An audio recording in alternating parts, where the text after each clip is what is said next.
Good morning, children. I hope you all will be fine at your home. Today we are going to start chapter 2nd in ICT. The name of the chapter is Types of Software.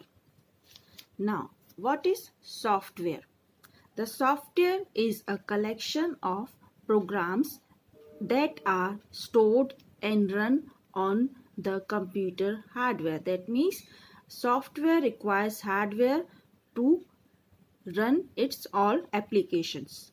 The software is that part of computer which cannot be touched or seen. We cannot see and touch softwares. The software is of two types, system software and application software.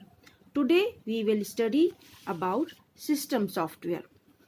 System software is defined as a collection of programs that controls the overall operations and internal working of a computer system.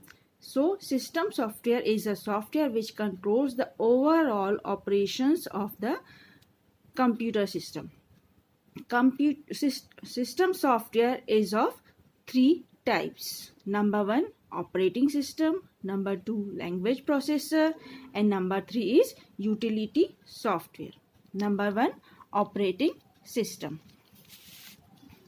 An operating system is needed to operate a computer. That means it operates the computer. It controls the overall activities of a computer. Operating systems controls the all activities of a computer. It acts as a link between the user and the hardware. It is a link between the user and the hardware. If we are using the user, you will be a user, and the hardware of the computer, all of you know the parts of the computer. So it is a link between the user and the hardware. Some popular operating systems are MS-DOS, Microsoft Disk Operating System, Windows XP, Windows 7, Windows 8, Unix, Linux, Mac OS. Now, these are the functions of an operating system. Number one, device management. It manages the input-output devices, all these devices. Memory management. How many memories to be provided to which application. Software runs all the software, whatever softwares we are installed in the computer system, it runs all these softwares. Processor management, it also manages the processor of the computer. File management, it also manages all the files, its size, it's being deleted, it's being copied or not from one place to another. All these things are being managed by an operating system. The security, it also provides a password to the computer to protect it. Now, the types of operating system. Number one is single user. Single user operating system allows only one user to use computer system at any given time. That means only one user is using the computer system in single user operating system. Multi-user. As the name suggests, in multi-user operating system, multiple computers are connected to the main computer through a network. There will be a main computer. Through this main computer, all multiple computers or many computers are connected through a network. A multi-user operating system can handle the various needs and requests of all the users simultaneously. All the users' request and their needs is being attended, is being handled simultaneously in multi-user operating system. The examples of multi-user operating system are Unix and Linux. Next one is multitasking. It allows a user to run more than one application programs at the same time. That means more than one application, more than one programs can be run. Windows is an example of multitasking operating system. The next one is utility programs. this is also a system software. Utility software programs specific tasks usually related to managing a computer, its devices or its programs. That means utility program manages the computer. The overall computer is being managed by utility programs.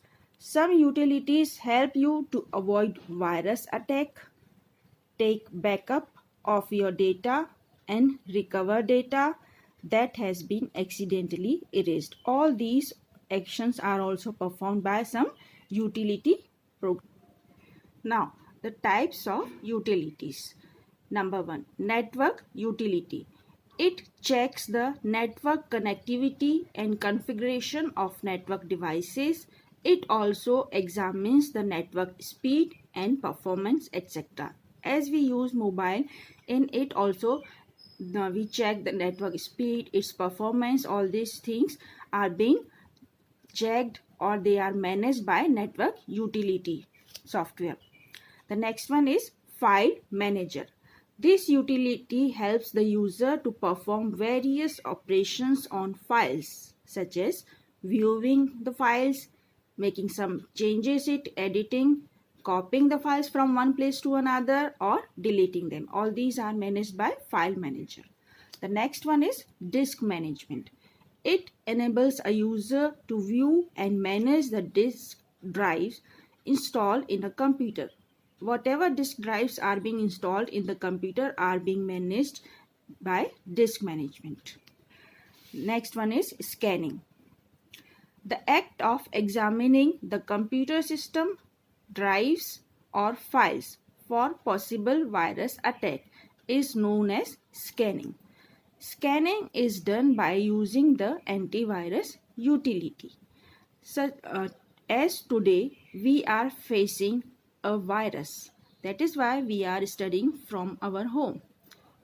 Can you name it? Yes, coronavirus. If it is being attacked on some person's body, how can we know? Through testing. The same way, if a computer is being attacked by a virus, we can know through scanning. This scanning is done by antivirus utility or antivirus software.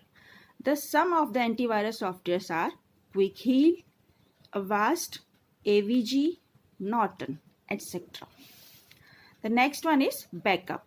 This is a process of storing a copy of data in another storage device so that it can be recovered and restored in case of damage or loss of the original data or file.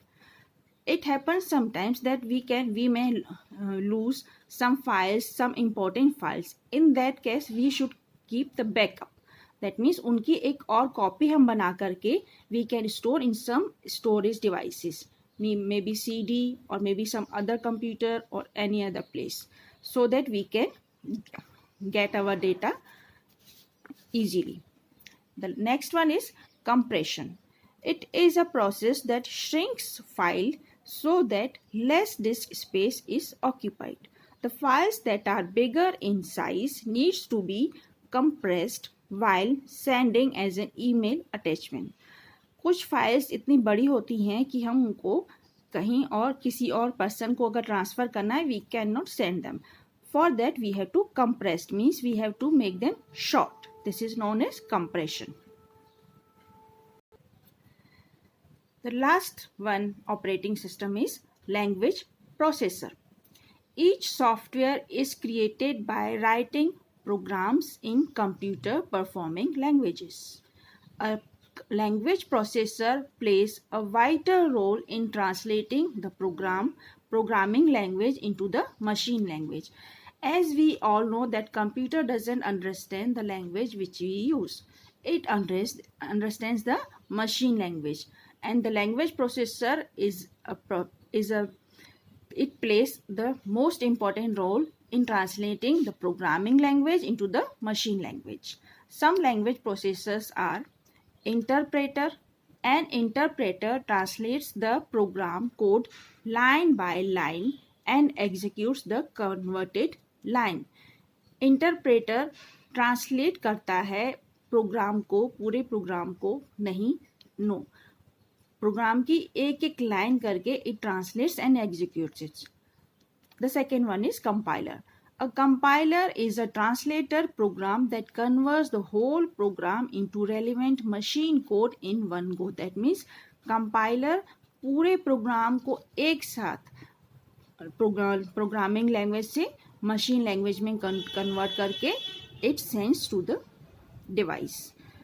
That is the difference between interpreter and the compiler. That's all for today. Have a nice time. Bye.